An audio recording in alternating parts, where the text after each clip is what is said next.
Welcome, ladies and gentlemen, to the Natural Born Hunter podcast. And tonight, we're going to start out with this. Phil, what is better than getting 10% off on your Mountain Ops purchase? Getting 11% off your Mountain Ops purchase? That's true. And what's better than that? Well, we can walk this all the way up, but let's just go ahead and jump right up to 20% off, Will. Yes, let's not annoy our listeners by going increment by increment till he gets 20%. If you want 20% off your next purchase from Mountain Ops, go to getmountainops.com, enter the coupon code NBH20 at checkout, and boom, you get 20% off. I encourage you to do so. I love my Mountain Ops. Hell yeah, they've got great proteins, pre-workouts. They got little BCA pills that I love, multivitamins. I mean, if you want to get jacked, just take a little Yeti, and you will be well on your way. That's it, man. And you can't beat the new flavor of the Yeti. So check it out, everybody. Once again, NBH20 at checkout. Also, we are able to provide to you a pretty sweet gift code from Maven Optics, which is NBH Gift. If you enter that at your checkout, they will send you some free Maven swag with your purchase. I mean, these are probably one of the hottest binoculars out there today. They're fully customizable, when it comes to camo patterns, colors, and not only that, they're great glass. I'm going to have Phil tell you a little bit more about that because he had a really nice, expensive pair of binoculars, and he sold them and got himself some Mavens. Absolutely, man. I mean, when you look at us as hunters, we want the best bang for our buck, right? And not everybody has $1,500 or $2,000 or $2,500 to spend on a pair of optics. So why not get as close to the quality of what those $2,000 pair of binoculars are for half the price? I mean, Maven's put a excellent product together. They've eliminated the middleman and brought you, the hunter, the best product they can put together and kept it in a reasonable price. So, if you don't believe us, they're out here, they're finishing first or second in all kinds of awards when they're putting their binoculars out there for an independent review. They just took second in a recent review on their spotting scope. And there was over 30 entries into that review. All the big boys were in there too, ladies and gentlemen. And Maven, yes, on their new spotting scope, took second place in there. I mean, if that doesn't tell you, that they're putting out top-notch quality products, I don't know what is. Listen to me, it's money. Listen to Will, they're giving us and our listeners the opportunity to, look, if you're watching, check out this sweet hat I got on. I mean, that's a sweet hat right there I got with my binos, right? So check it out, man. They're going to kick you a free gift. I encourage you to support the companies that are really keeping the hunter in mind. That's right. So it's for Mountain Ops, NBH20 for 20% off your purchase at checkout. And for Maven, it's NBH Gift at checkout. Try them out. At Mavenbuilt.com. That's right. That's right. So get on over there and try them out. And now go on and enjoy the show. Welcome to the Natural Born Hunter podcast. This is a special edition. We've got Aron Snyder here. And we're going to do a little catch-up before the whole show season starts. Pick his brain for those of you who will be attending some of the shows. Some of you may be your first time. And find out from the master himself how to make the most out of your shows. How's it going, Aron? What's going on? Good. It's going good. Thanks for having me on. Oh, my pleasure. Thanks for taking the time, man. So what do you got going on? It's a busy Saturday. I got Frank the Tank with me, or I'm with him, and we're loading for the sheep show, releasing the cargo net, and prepping for the ATA show today because show season requires prep, which I'm not very good at. So trying to get ready for everything now. You're not good at prep. So I'll get back prep for backpack hunting. I was gonna say, you're not good at prep, Mister. I do shit on how to get all your stuff together and ready. Isn't good at prep. I'd say office stuff is not my cup of tea. As far as like, I wing, because I've done the backpack hunting thing so much. I go in, I get my stuff prepped, and I go. But when I got to prep 4 weeks out for 4 shows, I generally forget a lot. All right. Say you're going on a 4-week hunt. How long would it take you to prep? I packed the night before I left for 2.5 months for the Northwest Territories. I packed the night before. All right, so a couple hours. And to get ready for Yeah. a 4-day show, how long does it take you to prep? Oh, it'll take all day. I We might have the wrong person on this show. we got to build. Everything's the problem. So like with the backpack hunting, it's easy. I got the man cave. Everything's dressed, ready to roll. With the show, Frank's boxing up all the t-shirts, hats, water bottles right now, and then we're going to get all the packs prepped, the stuffing for them, get the frames ready. It just takes time to build everything. So you're saying is the key to getting ready for a show is delegation. The key is having Frank to help me. Frank, I got a great job for you. I don't want to do it myself, but for you, perfect.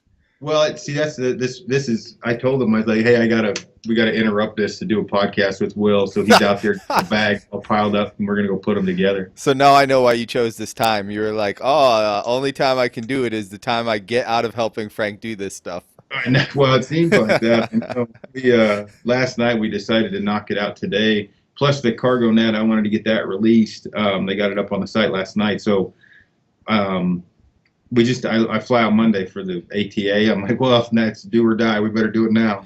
So that cargo net, I actually have never done any shed hunting, but I looked at it and it was one of those things where I was like, damn, some smart dude came up with this. Like, it's just one of those products that you see that it's like, man, there had to have been a need for this for a long, long time.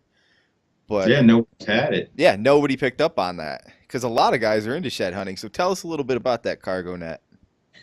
Well, I had thought of something like that at one time, and then Calvin Halliday and one of his buddies asked me about making a long-range shed hunting system, and they had some drawings. And then I kind of had I was thinking, the military, the A22 bag, I was thinking of the cargo net, like how I could make it work. And I came in and literally on a Monday and was like, hey, this is what I need. And I drew, and I'm not a great artist, I drew some squares and lines and said, make it happen, Captain. And so Rachel and David, they work here. They bar tacked one together real quick. So I threw a couple 100 pounds in it and, started flipping circles, trying to make it break. We changed some dimensions on it.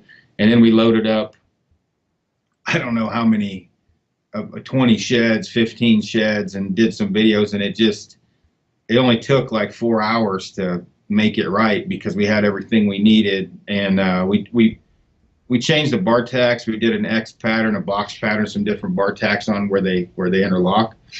But then we started hooking it on. It was one of those things that just it fit everything. Like we didn't even mean it to. Like it fit perfect on the Reckoning, perfect on the Nomad, Timberlines. It fit on all of them. And what's cool is it was designed initially for shed hunting, but then we started, sending out the testers, and guys were like, well, I'll just backpack hunt with this. I'll throw a dry sack in. This is the lightest, simplest system. And then we had a couple tree stand hunters were like, this is genius, because you always have like the back V that goes against the tree or with your sticks. And it's difficult because it doesn't have a hole to go through, where now with the net, you can manufacture it around that. Right around it. That's brilliant. Yeah. So it's really one of those things that it's been needed for a long time, but brilliance hadn't struck anyone yet. No, I guess not. It'll be copied. Just give it time. I'm working on my own version. I tell you, I was looking last night on some websites, and there's a lot of I just saw a Megatarp almost to the T on a website of a very known company, and a Sawtooth. Somebody's copying our Sawtooth now. Our pullouts are copied all over. So I'm sure there'll be cargo nets galore in the next 12 months. I can't imagine why they wouldn't. Yeah, it's going to happen. But we priced it accordingly. So I'm sure somebody will come in $5 less than us, but I think it's $65, and most of that's in freaking bar tax. Right? That's almost nothing though. Yeah, it's not bad. So ATA show coming up, so you're skipping the sheep show. No. Or are they different? I'll skip. I got to skip the shot. Skip shot. All right. which I'm okay with that because I don't like the shot show anyway. Nah, the sheep show seems a little more fitting. Yeah. So ATA show. People who have never been, they might want to know how to dress. And I really break it into two categories, right? You're either going as the country boy or mountain man. Right. You either bedazzle the shit out of them with your pants or wear hiking pants. So Right. you either got sparkles on them or you got stretchy knees. One or the other. Right. Either way, I feel like you're going to have either some tight jeans on where the outline of your helmet shows, or you're going to have some tight stretchy pants where the outline of your helmet shows a little better. Well, I honestly just wear. I've got 3 sets of pants. I have Fjall Ravens, Piranha Zions. I've only seen you wear one. I don't bullshit. I'm calling bullshit. Where are the other ones at? Yeah, these are the Fjall Ravens. That's the only ones I've ever seen you wear. So I don't know where the other 2 pants you're making believe you own are. the pants that are solid colors I wear. If you look, I wear them hiking a lot. Those are Piranha Zions or Cool Renegades. The Piranha Zions, I didn't know about I actually bought a pair of Piranhas a while back because I was getting into rock climbing, doing some hiking, and they were cheap. And I'm like, oh, I'll get these. Now I know why they were cheap. They were so tight. Everything had to be tucked up inside me when I put them on, and I was like, oh, these are going right on back. On the Zions, it depends on which model you get. They were for the skinny men, and I am not that skinny. Yeah, there's a couple because I can't wear the one set is pretty bad, but the other set fits just like a normal set of jeans, relaxed fit. So that's what I killed my elk in this year. I killed my elk and my mule. No, I killed my mule deer with Cool Renegades and killed my elk in Piranha Zions. do you think out of those pants? So I like the First Lights. Is it the Canabs? Are those the wool ones? Those are the wool ones, yeah. I find those to be extremely comfortable. Do you ever wear those? Yeah, oh yeah, I wear the guides and the Canabs. Last year I killed my bull in the Canabs. This year I killed my mule deer in Alberta in the Canabs. Those are some great pants, and I have an idea how you can blend both worlds. You know, whether you want to be the country boy or the mountain man. What do you say we take a pair of your Fjall Ravens and bedazzle the pockets a little bit? We could. I mean, with a little super glue and duct tape. Oh no, I think we got to get the whole hole punching deal so it's permanent. Oh Lord, yeah, exactly. I mean, what's one thing nice about the ATA is just wear a t-shirt and jeans and you're good to go. I mean, I wear the Mountain Ops shirt. There you go. I'm That's by up there. myself Yeah, representing. I've got either a Mountain Ops, Black Rifle Coffee, or a Kafaru t-shirt on for the whole show. Man, so you're into the Black Rifle Coffee now. Yeah. What's when that started? Have you always been a coffee man? Oh yeah, for sure. I've always used a Black Rifle. Not always, but I used to use Starbucks Via Packs, and then I've been experimenting for backpacking with Black Rifle Coffee. I have a great mixture because I like to snap the fuck up in the morning. I want 400 milligrams of caffeine, and I want to be ready to roll. Shoot it right to the veins. Yeah, but the Black Rifle Coffee guys are cool. You know what I mean? Like, yeah, I know Logan over there. yeah, well, I don't know. I know Logan, but I know him as well. And I deal with one of their sales rep guys. And the thing that's when you buy product, you're not as Oh. willing to post about product. It's just how life is. I saw you post about the coffee, and I was like, "What the fuck is this?" Well, he doesn't post about anything. And so talking with Baker Levitt, or Yep. however you pronounce his name, Baker, he's like, hey, can you post with what you make? And I was like, yeah. And he's like, I'll send you some coffee to try. And I'm like, I've got coffee. He's like, you're the strangest individual in the world. Everyone always wants free stuff. I'm like, well, if you want to send me free stuff, go ahead. He's like, well, I want you to post your mixtures and your concoctions you make, because I have like a coffee smoothie blend I make, and I just throw the Black Rifle in there like cowboy coffee. I'll just be the honest, brown it looked blend. gross as shit when I read what actually went into this. I was like, well, Oh, at least there's ice cubes. That's edible. It's good. It's like a little bundle of joy. Yeah, it heats your stomach right up. But it'll make you poo, but that's a positive thing. Your face will be 120 degrees, and there'll be streams of poo coming out your rear end, but you'll be good to Scratching your go. teeth. Yeah, you'll be ready to rock. But yeah, that's the thing that's nice with the ATA. It's pretty laid back. When you walk in the door, you're not seeing anything but t-shirts and hoodies. That's true. And the sparkly pants and skinny jeans, I just can't. I can't wrap my head around the skinny jeans thing. Especially, I've got a 15-year-old daughter, and she's a flat brimmer, much like yourself. Hey, she's a bright girl. Skinny jeans, and you just have to. In my era in Oregon, it was the full, flex, it's rolled like crazy, Mm-hmm. and you didn't wear this closest thing to a skinny jean were Wranglers. I mean, the Cowboys. All right, but I feel like back in the day it was the opposite, where you sported the Jinkos. I could see you in a pair of Jinkos. I wore Levi 550s. That was my thing, or Carhartts. It's Carhartts. That's another one. That's another underrated pair of pants right there. Yeah, I wore Carhartts, although I've got a back with a crack. Carhartts don't help that with your butt problem. They make it flatter, but You're saying you got no back? You got no ass? it's bad. Yep. Squats. Dude, there's not many people that will out squat me, and I have no butt. You have no butt with no. What do you squat? I don't know now because I haven't maxed in quite a while, but at one time I did just over 700 pounds. Still had no ass. It was crazy because, I power lifted at one time, not to get off the ATA show. That's And, all right. For those of you who don't know, you have basically there's going to be 3 lifts. You've got bench press, squat, and deadlift. And so most guys, you're going to have somewhere in a 300 or 400 pound bench press, and 500 to 600 pound deadlift, and 4 or 5, 550, 600 squat, and depending upon your strong points. So deadlift was by far my strongest point. Bench was my weakest, and squat was intermediate. But if you're pumping out, if you hit like 2,000 pounds on the 3 lifts, you're doing good, right? Mm-hmm. So you get that 1,000-pound total, you're in the club.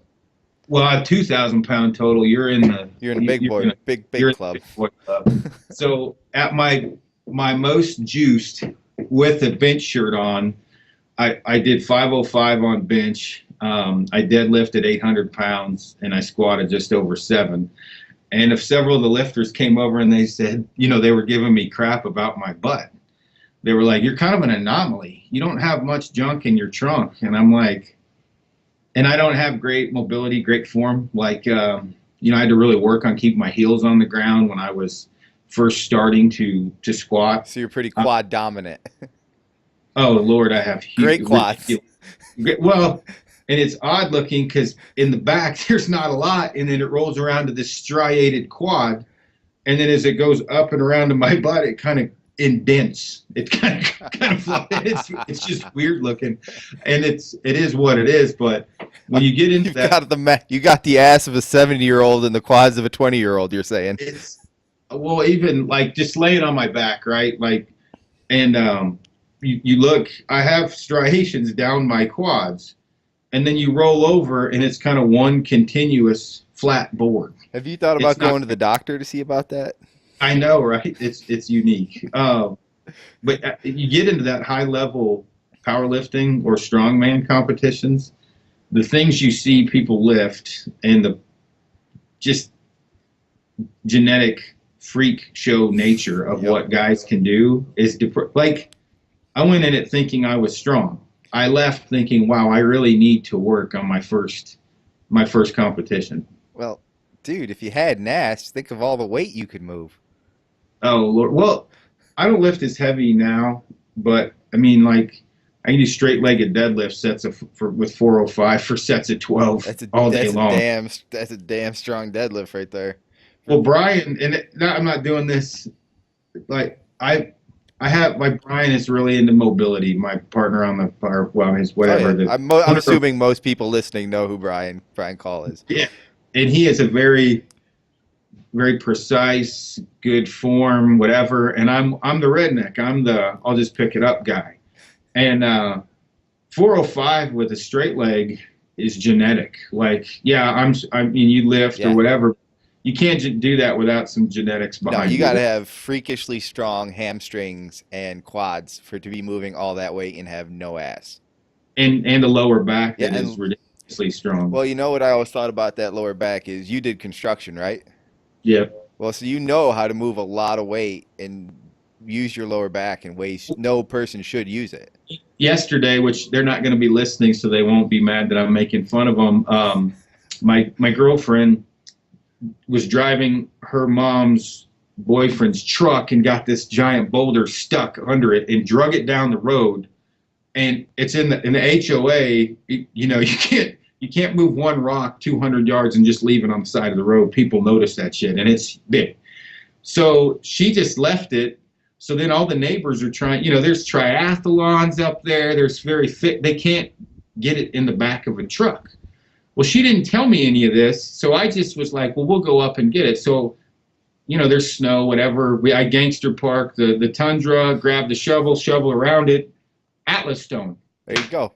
Back of the truck, drive it over, kick it out. There's like 15 neighbors looking at me like, what the hell? And she's like, they all tried to pick that up. And I'm like, well, you can tell they're all bankers that lift. I was like, once you've done construction and you get used to, you're like splitting firewood, bodybuilders, doesn't matter how strong you are, if you haven't split firewood. There's two types of strength that I think really count. One's dad strength, right? That for some reason these old guys with these beer guts came out of nowhere. They guys got strength, right? And then there's redneck strength, which is dudes who do manual labor jobs and know how to use their bodies in ways that you should never be using to make things move. Well, like John Pinch is not a physically opposing person. He's 160 pounds, but he mows lawns for a living. Mm-hmm. Dude, we wrestled on Tiburon Island. You know, guy grabs your arm, you can usually twist out of it. Mm-hmm. That dude's got some forearm strength, like immediately. And my elbow's screwed up. So when we first locked up, the only thing I was thinking is I'm going to get my ass kicked by a steam lawnmower because I couldn't use my right. Thank God I know jujitsu, or he would have kicked the shit out of me in front of about 20 Mexicans because it was serious. I was like, oh, Lord, this dude has some serious grip strength. That's what you never want, is that guy who grabs a hold of your arm and it's like, that's a lot tighter than I thought it would be. Have you milked cows? Oh, Lord. So but, yeah, back to the ATA show. Wait, real quick. One thing I wanted to touch on is that Atlas stone thing. That's what. Have you seen the new documentary Rogue has out about stones? The lifting stones of Scotland. Check it out. It's on YouTube. It's a great watch. They did a whole documentary on these lifting stones and how you used to be like considered a man in the clan. You had to lift up one of these huge just pieces of granite onto like a wall. And that's one of those things with all these hunter athlete competitions they have now. That's the one thing I wish they would have is some kind of stone lift.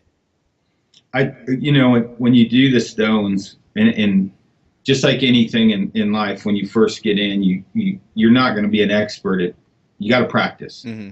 And stones are the same way. When I first, you know, you got the chimp to chump stone, you got the little big, you know, they gradually get bigger. And I'm looking at this, the way my mind works, I'm like, it's not that big, I can get it. And the first time I just went into the middle set of stones and I'm not sure how many kilograms it was, I can't remember. And I'm like a monkey humping a football trying to get this thing. There's a technique to it. And then, you know, after 3 or 4 months of practicing, I could just bear hug it. But a lot of hamstring strength, a lot of lower back strength. And obviously, most people, I'll take set 45-pound plates now and just butterfly them and bench and then butterfly them because it's a lot of grip strength, the strength you're not used to using compared to like just a static bench press lift. Well, that Atlas stone, you're bear hugging. It's not like you can reach your hands around them. There's a lot of strength that goes on. So your chest, you know, basically like when you're doing like a butterfly chest press or butterflies, you've got to have a lot of strength like down the center of your chest to squeeze that thing amongst many other problems. So if you're weak in one, you're not getting it up. There's no way. No, you're not getting it up. It's that's one of those things where you say it's all that work, but at the end of the day, if you don't have that strength, it ain't going nowhere. Yeah, no, for sure. So back to the ATA workouts. Are you a man who works out before you head in? Yes, I do, but I didn't join Cam last year with everyone. I just went down to the gym and I did my normal routine, and that was it. I'm not. I didn't go into the big group training deal. So what's your plan this year? You gonna do any group training, or you No, gonna lone wolf it? it's not me. Yeah, lone wolf it. I have an idea of something I want to do. I think you'd like to do. You ready for this? Oh, Chuckles. What You is ready it? for this? Yeah. It's gonna sound intimidating, but don't be intimidated. All You're gonna right. take 45-pound dumbbells. Most you can do in 2 minutes. Oh yeah. See, I'd be up in it for that. That's my thing. I'm gonna try to get like a free bottle of something out of Jordan and say, hey, show up here. You've got 2 minutes. Here's the dumbbells. How many can you do? And you've got No, like 10 minutes to show up. That's it. I'd be into that You're in because for that? the thing, anytime you can keep it, that is a very good way to keep it honest. Like keep it. It is what it is. The same with 245s on the bar. Basically 225, like the combine. Hit it Yep. as many as you can. And the thing that's nice, if you're smart about that, not to give away what I would do. Oh, but I your would back go, will have to be against the wall. Um, Yeah. That's it. well, no. What do you mean? Are you talking dumbbell bench press? No dumbbell curls. Oh, gotcha. We could do both. We could do both. I'm down. We could do a circuit if you want. Honestly, I could not do the curl portion because my elbow's so screwed up. I can't hardly curl All right, right we'll now. do bench. But bench, like let's say 80s or whatever everyone can do, 65s. Total accumulative weight, right, for per rep. So let's say you and I might grab 80s or 90s, and some other guy might grab 50s. Who's going to win? He's only getting 50. You and I are getting 90. But I've done this a bunch before just because this is one of the training things, and I rep as many as I can. I drop them. I rock around and spin my arms, and I get my ass back on the bench, and I hit it again because you hit muscle failure. You can get it if you recover fast. If you pump that VO or that your lactic acid out as fast as you can. Yeah, you want to flush it. You're flushing it. Yeah, you're flushing it. And a lot of guys don't understand that. They'll drop them on their knees and just sit there. I'm like, Oh, worst thing you can do. Stay tense. They stay tense. Yeah. Yeah. So we can do 3. We'll do a bench. We'll do a curl for those interested, and we'll do a squat if there's a squat rack available. Yeah. Well, we could do a deadlift. We could do a deadlift if you want to switch out curls for deadlift. Yeah, just because I could do deadlifts. And if they don't have, you never know what you get in these hotel gyms. So either we're gonna have to find somebody whose hotel has a gym we can do this at that has it all, or we could do dumbbell deadlift. Yeah, yeah, and that's a good one too. I do more now dumbbell deadlifts. I'll do the dumbbell snatches. I mean, I do the kettlebell swings, but I do dumbbell snatches a bunch. But dumbbell deadlifts for me, I get more out of them than I do a standard deadlift. Hand positioning is completely different for me, and also if grip strength wise, I do a little bit, but I think I get more out of it grip strength wise with dumbbell deadlifts than I do a standard deadlift. Oh, for sure. Because you can hook grip, reverse neutral grip, whatever. Yeah. A lot of different ways. So you want to do this Tuesday morning? I don't know. We're gonna have to run this beside Brian because I have no idea what everything he's got me wrapped up into. That's a good idea. So yeah, and Brian is ultra competitive, so I'm sure he's gonna get in on this. Yeah, find out what he wants to do. I don't care if he's got you signed up for. I think the Bomars are doing a workout. I don't know what day that is though, or what else. I'm not sure if we're getting invited to that one after the whole bear spearing podcast. Oh, I didn't hear that. Yeah. Now I'm gonna download it now and listen because it sounds good. I'm down for a little drama. I'm down for that. Oh, good. So let's try to. I know Brian loves moving weight. He'd be down for this. I mean, if we have to do it early, we do it early. People can't make it. I know you're not against working out at 4 a.m. No, I get out 5 a.m. whenever. The time. So we make that happen, and we can do. I had a workout today. I did it myself, but it was you spend 1 minute max curls, next minute is max deadlift with kettlebell. Next minute was max push-ups, then max croc rows, 1 minute rest, 20 minutes, as many reps as you can do at all those movements. People loved it. They loved it. That sounds like a good one. We're bouncing all over the place. So I've recently started rowing a lot more frequently. You row? I'd love to see you on the rower. So, as a kid, I lived on a lake and had, canoe, whatever. So when I first told Brian my row, my split times, and basically, hey, I was on the rower for 30 minutes and I ended up at about this many meters, and he was like, "What?" I'm like, "Is that good or bad?" So it turns out I'm a pretty decent rower on the machine. I'm good at it. Yeah. The only problem is my legs go numb after 25 minutes. I can't feel my feet. I'm gonna start padding up the seat or something. That ass is killing you. There's not enough padding there. Or lack of ass. Ass. There's no padding, so my feet go numb. So text him. Text Brian now. See if he's got anything.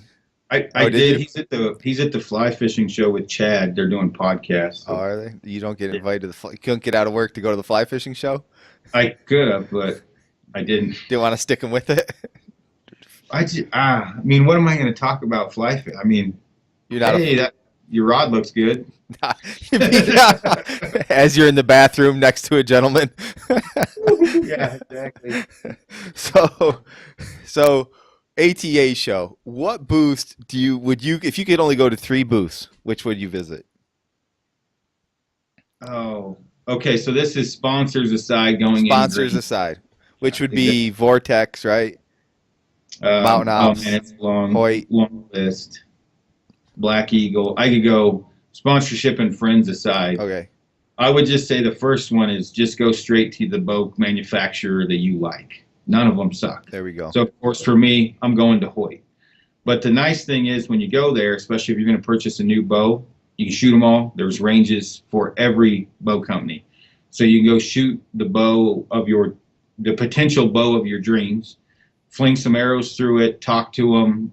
They can give you kind of guidance whether you should shoot longer axle to axle, shorter, whatever, what's most like last year's bow that you were shooting. So primary bow company, whether it be Hoyt, Matthews, Elite, whatever the case may be. You're an Elite guy, right? Obsession, gotcha. So like Obsession, they have, there's one long wall and one wall here, and that's all the bow companies. So run over to Obsession and shoot. That's the first thing I would do. Second thing you do. That's a tough one. I like to hit the primaries, so I would say go to your arrow company. If you've got a primary arrow company, great. If you got one you're thinking about switching, great, go to that one. But you're only going to get to see all this stuff once. So you get over there and check them out and look at them, because they're going to have all of them there. They're going to have strength tests. They're going to have spin tests. You're going to be able to see the performance of every arrow company while you're there. Thirdly. That's a tough one, man. The Mountain Ops booth, because everyone there is cool. There you go. There's a lot of people at the Mountain Ops booth. There is. I would have put that at number 1 because you could just check a lot of people off the list. All right. Usually, like last year at one time, you know who Bernie Pellerite is? Yeah. He was across the booth from our booth. I remember. I was there. Yes. Oh, yeah, we were there. I was there. I was next to you. So, we had either because Dan Staten was there a bunch, Cam was there a bunch, Eva. Eva. The podcast was going on. Country singers were there. The Duck Dynasty dudes were there for a little bit. And then obviously, like Levi Morgan, Jesse Broadwater, there's a lot of tournament guys that come by. The Skullbound's always over there. There's just a ton of people there all the time. Yeah, that's why if you go near peak time over there, you can just check off if there's people you want to talk to. Boom, right in a row. Although if you want to check out Bernie's whatever release, you might not have some standing room. Oh yeah, Bernie was pissed the whole time. Yeah, he was. That's funny. All right, so after hours. Man, I go to bed at 8 or 9. After hours for normal people. there's always some kind of an after party. I mean, Go there. the best thing to do, I mean, if it were me, is if you can't find one, organize your own, because there's plenty of them. But I always just like to go to, I'm going to get crap for this. We went to like Applebee's or whatever with like 30 guys and just sat and shot the shit all night. Some fine dining right there. Yeah. Well, you know, because then, I mean, when you're with the schedules we all have, you know, you can't, it's difficult to really link up and shoot the shit like normal people, right? There's always something going on. So it's always nice to basically get 15, 20, 30 guys together and just sit there and shoot the shit. Well, you'd have to find normal people to shoot the shit with, like normal Yeah. people. Don't go to the Mountain Ops booth if you want to find normal people. Yeah, no kidding. Oh, yeah. It's a good show though. The ATA is one of my favorites, and I've only been a few times just because I've got so many other shows. But if I had to pick one, that would be the one I'd go to. It was far more fun though from my first year to second year because of the Mountain Ops thing going on. That was an anomaly. That didn't happen at any other booth. I've never heard of that happening at any other place. No. And if you're a gear geek, anytime you go to the ATA or SHOT or even Sheep Show, whatever, if you're a gear geek, you can go look through everything. But last year when I was there, I was just switching to a trad bow, right? So did you give that up yet? I'm going to do both. That's a slow fade. The traditional archery world seems to be frustrated at me right now. Because you're shooting a compound again? Well, no, I just made a comment, and I thought you would wound more animals your first year with a stick bow compared to a compound. Ooh, yeah. Well, you would with a gun over a bow, right? You'd probably. That's what we said too, but the compound guys weren't complaining. Yeah, right. So anyway, I mean, you're not going to be able to go see all the broadhead sites, everything else, and pick them apart, because I'm pretty anal retentive when it comes to gear. What are you using for your site? Pick them apart. Spot hog right now. Hog. What are you running for a release? You still doing the old? No, I mean, I shoot a back tension more than anything. True Ball HT. True Ball. Yeah, 3-finger. Although I shoot with 2 a lot. I shoot I hunt with a back tension a bunch. But I have a Hamsky drop tine, which they're not going to make anymore. So I may shoot a True Ball index finger release. I'll hunt with an index finger wrist rocket sometime. Have you checked out the new stand? No, but I saw like Stan is one of the crispest, most crisp thumb button releases ever made. I used to I had a shoot off, and can't remember the name of the other one. They're smooth. There's nowhere. Something Just X maybe. Yeah, Just X. That's the one. Yep. The new Perfects went out there. I shot some videos with them. That'll release Monday, I think. I did with Chuck Cooley. It's nice. It's a nice new release they got there now that they have the options too for the fingers. Yep. A lot of options coming on them. I think with shit talking aside on different release and whatever, companies, there is no bad. No. Well, I won't say that. You do find some bad products, but for the most part. At that high end, though, it's like bows. It's like bows. I'm not going to sit here and be like, oh, you shoot a Hoyt, you shoot a Matthews. At that high end, it's just a difference of technology, really. Right, and a lot of it like feel, right? Mm-hmm. Like Scott, I used to shoot a Scott Longhorn back tension, and it has a different feel completely than the True Ball HT.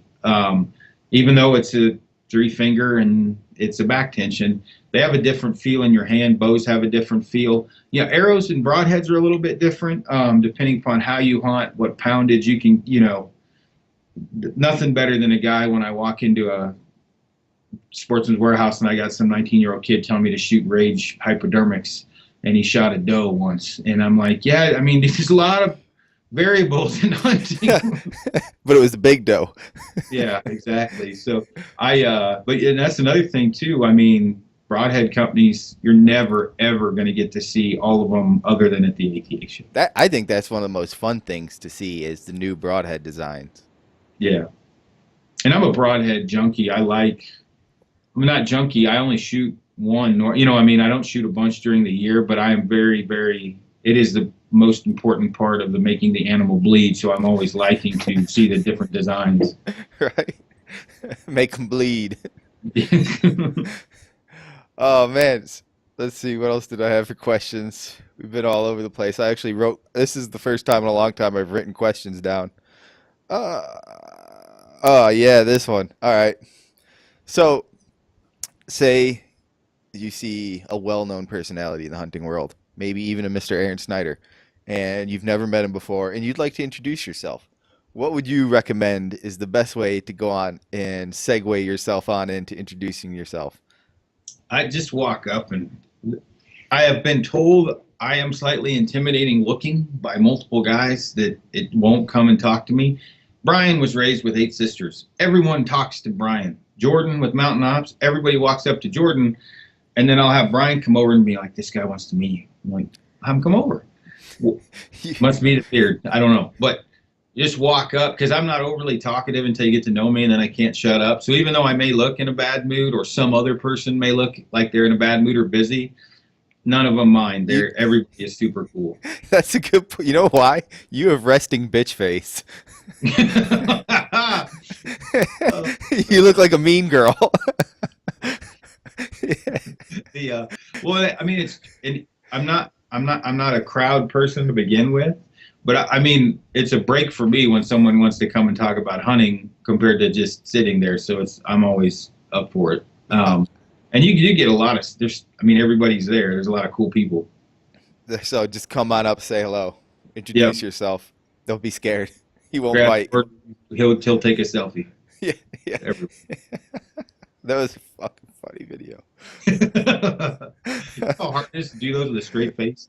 I gotta imagine it's pretty hard. He took it well though. His response was great. The Han Solo. Well, he's like, they were all watching it in the office, and then they called me. They're like, how do you do that with a straight face? I'm like, dude, it's not easy. It takes several tries, and I'll do one and then I'll forget something. Like the first time I did it, I was talking about the hashtag game and everything else, but I forgot to talk about selfies, so I had to redo it on the second go round. Dude, like I guarantee I don't get it as much as you, but the app mentions and photos that have nothing to do with you, that was my favorite line in the whole thing. Yeah, well, what happens with that, and I'm sure people, if you've got a Kuiu pack and a Seek Outside tent and, I don't know, pick it, Kuiu clothing, and you tag me, I'm not really sure why you tagged me, because those are all competitors, and specifically with Kuiu, they don't like me at all. So I'm not really sure why you tagged me or Kafaru. Not saying I mind or I'm pissed or anything else. I'm just wondering why sometimes, because I'm like, well, it is a cool photo, and maybe it's for the photographic reasons. But I've asked guys before, like, hey, how come you tag me? And they're like, oh, it increases my likes. And I'm what? Like, oh, it makes sense. It okay. Does?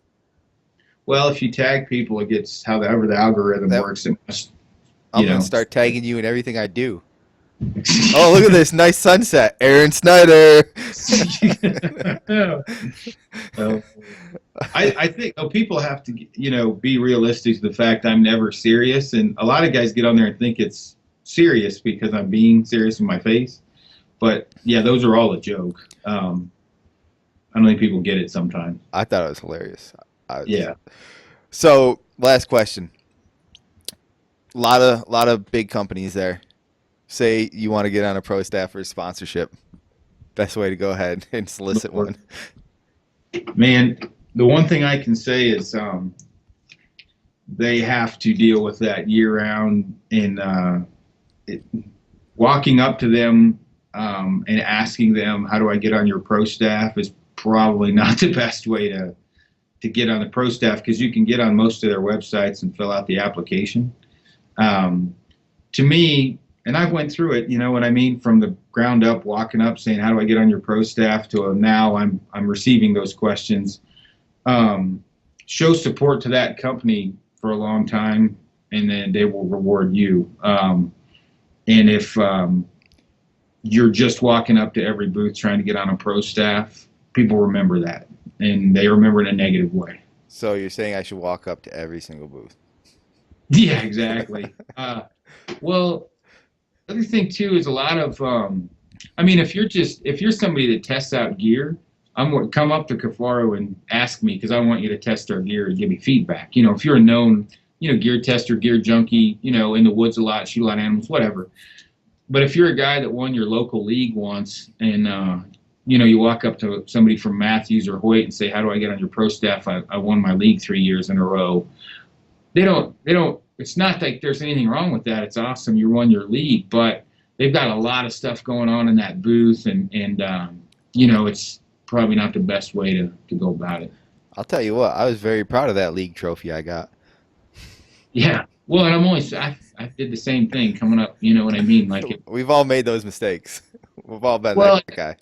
What the guys that I take care of are the guys that show, especially the guys that show support to Kafaru before they ask me for something free.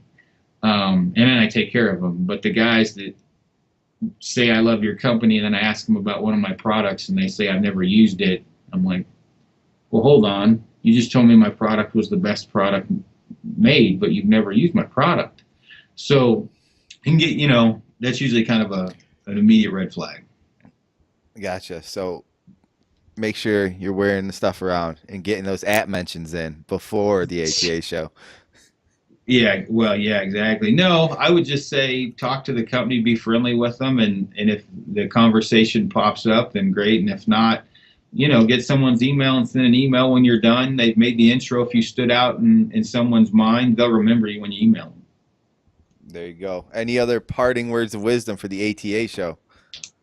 Well, make the most out of it while you're there because you may not get to go again. So it is a cool thing. A lot of people, sometimes you only need to go once to experience it. But, definitely go mingle, hobnob, meet the people you want to meet, and see the gear you want to see. Don't hold anything back. Meaning if you want to go up and shake Cam's hand, go shake his hand and say hi because you may not get a chance to do it again, or whoever, John Dudley or whoever else. There it is. Now, for those of us, well, not really myself, but for those of us who do a lot of shed hunting, where can they find this sweet new cargo panel? Just go to Kifaru, KIFARU.net. It's in the accessory section. Hop on there. There's a bunch of photos and stuff on there too of it. And say they want to hear some more of that deep redneck voice. Where can they find some more of you talking? Grittybowman.com. That you can find me talking shit on there all the time. You can watch me wound animals with a recurve and kill a few at the same time on there as well. That's what you become known for, is wounding them, not killing them. I'm an ethical hunter. I only wound them a little bit. Man, I tell you what, I killed a bunch of stuff with that recurve, but I've only wounded 2 animals in 12, 14 years with a compound. And I don't know, I wounded 3 turkeys, a black bear, and an elk this year.